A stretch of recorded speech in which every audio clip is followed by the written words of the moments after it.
Hello, everyone. Welcome to the very first episode of the Our Cup Coffee Chats, where we'll be bringing on artists and creatives to just talk about what makes them tick and their stories, journeys, any inspirations. Just really looking to have an open forum discussion right here. And thank you for joining us. My name is Jared Lau. I am a musician and coffee enthusiast, and I am joined by... I'm Justin. I'm a filmmaker slash artist, just overall all-around creator. I just do a lot of weird stuff. And so today we'll be brewing Gregory's House Blend Coffee, which is a nice blend of notes of chocolate, cherry, and vanilla. You can find them all over New York City. I would highly recommend. And our brewing method of choice is the chemex. And for more information on that, be sure to check out How to Brew a Really Good Cup of Coffee.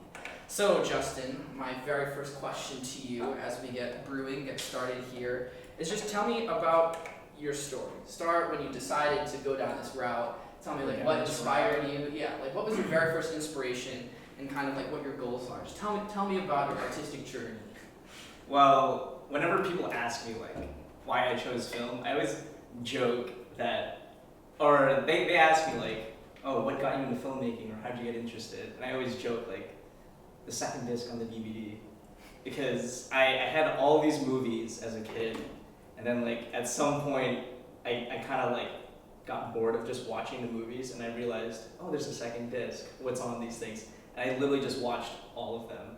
I just watched all the behind the scenes stuff, and that's how I discovered oh, so this is what filmmaking is, and that got me really interested in all that.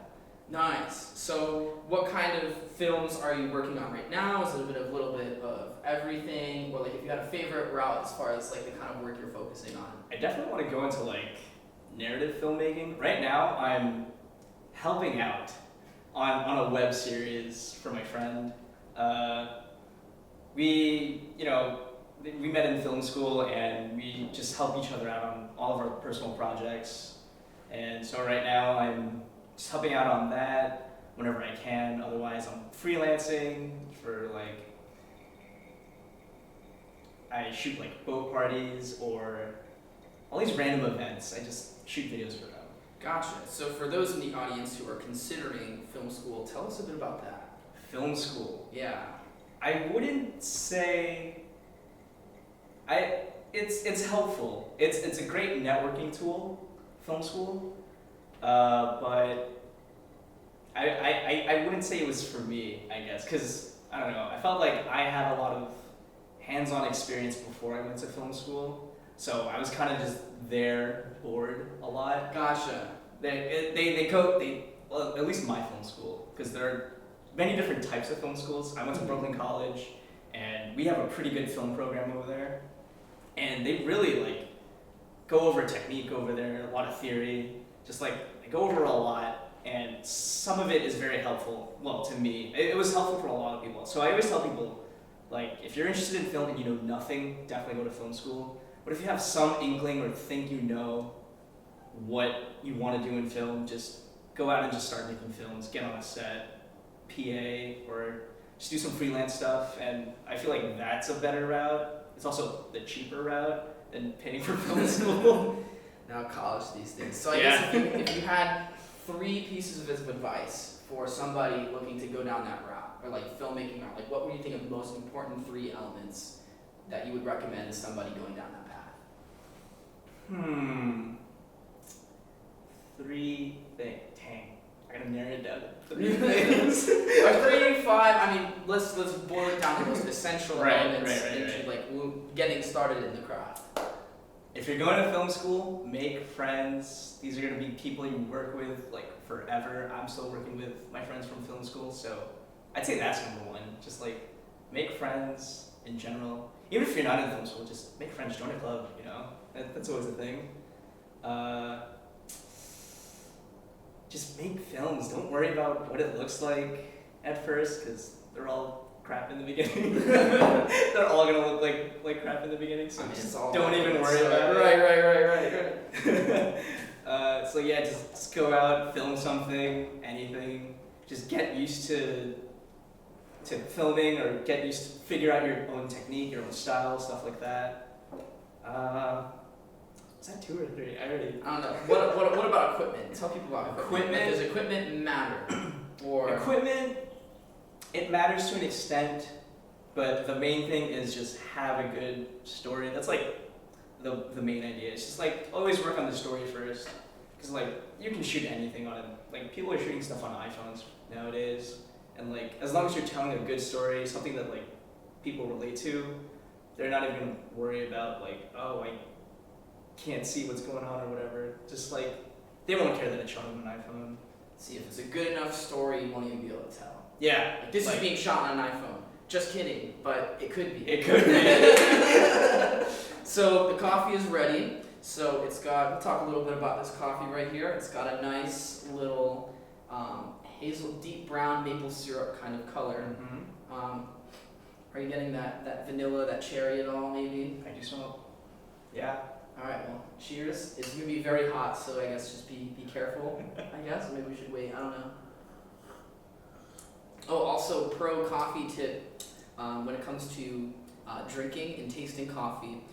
If you really aerate and like if you like slurp it, like loud sips, you know, you coat the palate so that way you can really taste the coffee. So yeah, and then this is a fancy little mug. It's like Yeah, it's like double walled, good Mhm. for insulation, good for Yeah. keeping it at that prime that prime drinking temperature, and yeah, it's just nice on the hands. You don't have to worry about. Yeah, it was interesting when he was giving me a choice of what coffee to brew, and I was like, I wanted the Colombian, but then I smelled this, and I'm like, this smells like Ferrero Rocher. Yeah, So I this was is like very desserty, almost like fruity, chocolatey. Gregory's does a nice job of doing that, and they're all about the puns. The puns? Yeah, like they call their regulars Gregulars. Like it's just. Oh Lord. So I guess we might become Gregulars now. We'll Gregulars. find out. Oh man. So, all right, Justin, tell me about the craziest experience you've ever had in like a gig, like a film gig. You call it a gig? You call it a gig? I do have a story. It's not really even my story. Like, I was just there. All right, well, But give it us the wasn't rundown. gonna. Okay, Give so the rundown. basically, I got to like go to this like Google executives, like he's a billionaire, and we went to his daughter's 21st birthday, All right. and they had Charlie Puth and Zed there, and it was so crazy. So I have a friend who's a DJ. Shout out to DJ. And we were playing video games one night, and he like just randomly was just like, hey, who wants to go to Boston? And we're like, for what? And he goes, I might be playing with Charlie Puth and Zed. And he's like, do you want to come and film it? And I'm like, oh hell yeah, I'll come film it. Like Charlie Puth and Zed? And I was like, for what? And it's just like, it's some girl's birthday, super private, super low key. So like, apparently no one else knew about it except Charlie Puth and Zed and like whoever else was at that party. That's crazy.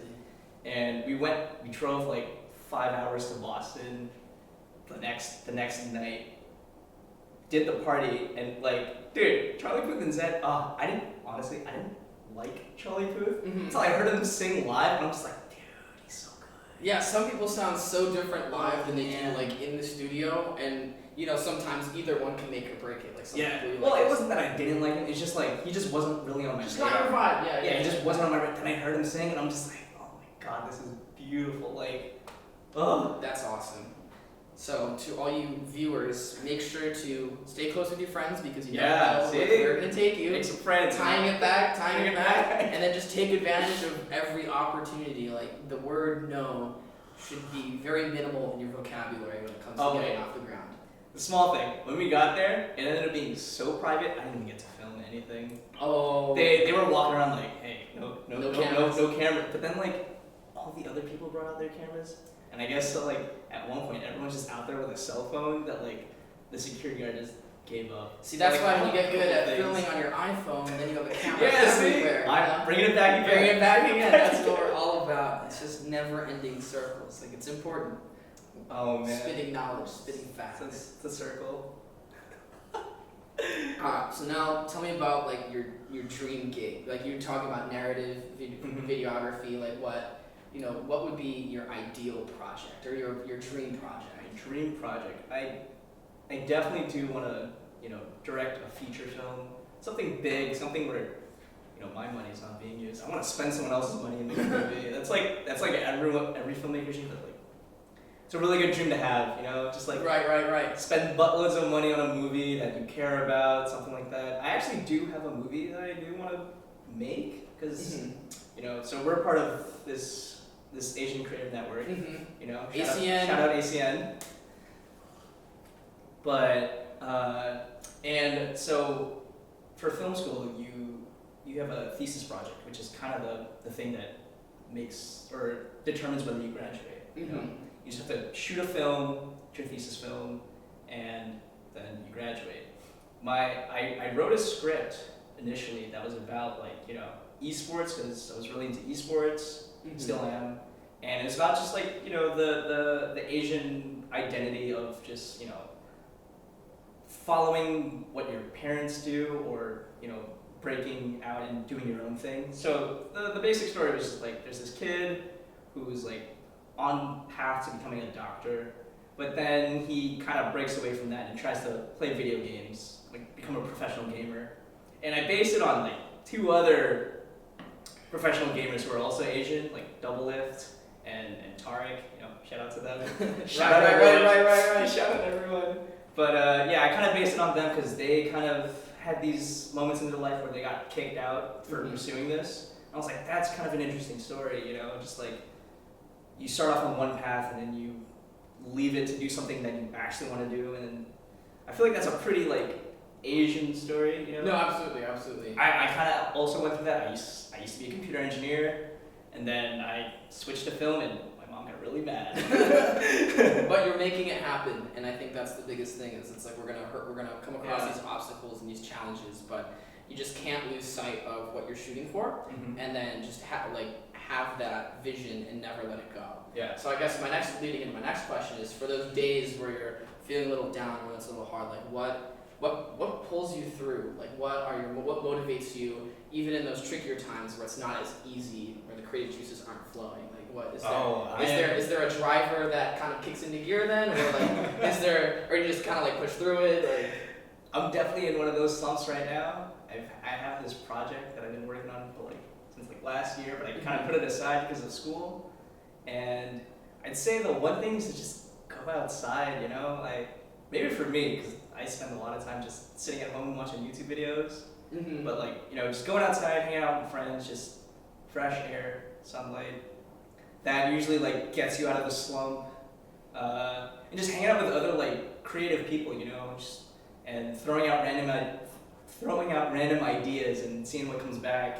That also helps out a lot. Yeah, because we learn so much from the experiences that we go out and partake, because oftentimes what we live ends up influencing what we do. I found, so it's trying to surround yourself with people with creative minds to just stay inspired. And I guess I hope that you, the viewer, as we talk, it's we're trying to share our thoughts to help you in your endeavors, because ultimately we're just trying to build each other up. Right. And I think that's the biggest thing, again, kind of looping back, is friendships. Right. So that's when it's important to surround yourself by these creative people, just kind of keep it going, because we all hit slumps. Yeah. And then that's part of the process. But it's just just doing the things, even though it may not necessarily feel as easy to do. Putting in that work even on the days where you don't feel like it, just knowing that it's part of the bigger picture. The other thing is just, remembering what your end goal is, why you even started in the first place. That's kind of the thing that keeps me going. It's just I have this goal, direct a huge ass movie. I keep that in the back of my mind somewhere that alright, I don't want to do this right now, but if I do want to get there, I just kind of just push through it, man. And I guess I also just I like grinding a lot, I like just doing grindy type. I have a lot of grindy type hobbies. So music was pretty grindy, just hours a day just playing music, just practicing all that junk. Rubik's Cube or Magic. That's one of those things where you just practice 8 hours a day, but people see that 2 seconds of you doing something cool. That's always something that keeps me going. Just be a little bit of show off, but right. It's the little things. It's like having outside hobbies definitely helps the bigger hobby passion work seem a lot easier. Like I like to play, a lot of video games on the side, like to brew coffee, like to do all these other smaller things, with music kind of being that main driver as far as like what the focus is. But it's important to be multifaceted and just see where things take you. Right. So yeah, like if you have a lazy Saturday, all the time in the world, don't have any projects to do, like what are you doing to kick back? What am I doing? Kind of embarrassing, but just literally just sit at home and watch YouTube videos. I do that too. I get home from work and it's just like you just kick back. Play some video games. I don't know, a couple Twice videos. Love it. No, I mean it's like honestly, like I think what's beautiful about YouTube is it's a platform just to see, just everybody's putting out content and entertainment. So it's like nothing, no shame. Right. No shame, because it's like everyone's doing some cool stuff, and that's how we. At the end of the day, we're learning too, depending on like what we're watching and stuff like that. Even if it's just like anything, especially for people looking to get into creating things, creative content. Like going on YouTube, those are literally creators doing things. Even if it seems mindless, like you're actually kind of sponging it all up because you're so used to like seeing this stuff everywhere. So yeah, it's not a bad thing. I mean, you definitely do learn a lot. There should be like a YouTube college or something. Like, who says you can't learn stuff on YouTube? Half the stuff I know is straight from YouTube. A different rabbit hole, but that's where college could go. Right? Just YouTube videos. Like who could afford it? I learned how to do my hair, brew coffee. Learned it literally all over YouTube. Right. So it's like filmmaking and videos, they're everywhere, and we're like participating in that, whether we're aware of it or not. Right. So I think that's like really cool. So, is there anything else that you want to like add to the, put on the table, over this cup of coffee? So. What do I want to add? I'll add something. It's the power of a cup of coffee, and don't be afraid to meet with people that you've never met before, because it's like this is the first time Justin and I have ever engaged, and I think that's what's beautiful about this beverage. Is that it's so universal. So if there's somebody you want to meet, somebody you want to talk to, somebody you want to pick their brain, invite them over for coffee. There's so many great places to go. We definitely have done that a couple times. Just hey, we're filmmakers. You want to talk over some coffee and definitely have done that a couple times. Just go out, get some coffee. Shout out to my boys at Birch and Irving Farms. Free coffee. But that's what I love is the collaborative spirit of this beverage and of coffee. And yeah, we have a lot more, and maybe not a lot more, but we're almost done with these. We're almost done with these. But that brings me to the final segment. Okay. Which will be the espresso round. Espresso round. Oh man, we have an espresso round. Random questions pulled from Instagram. Oh. So just what people want to ask, just what people want to know. Okay. So we won't put any time on the clock. But this is the espresso round rapid fire question. Alright? So what is your spirit fruit? Spirit fruit? Holy crap. A kiwi. A kiwi. Alright, what is your favorite brunch order? Brunch order? Eggs over easy with bacon. Okay. The classic Coke or Pepsi? Coke. Alright, now would you rather scooter or bicycle? Bike. And if you could only have 2 senses, what would they be? Oh, sheesh. You get to pick 2. Oh, man. Just eyes and ears? Eyes and ears, perfect. Oh, man. I want to choose my answer, do you have a favorite region of coffee? Favorite region of coffee? I don't know now. Colombian's always good. Yeah. Alright, do you have, what's your favorite coffee spot? Favorite coffee spot? Kind of biased just because my friends work there. Irving Farms. Gotta support the homies. Irving Farms. Favorite movie? Ooh, Back to the Future. That's probably the movie that inspired me. Sci-fi and just romance and all that other junk. Oh man, that's like a good. If you haven't seen it, like, what are you doing? Back to the Future, man. And then let's see, what was the other one? Wow, drawing a blank.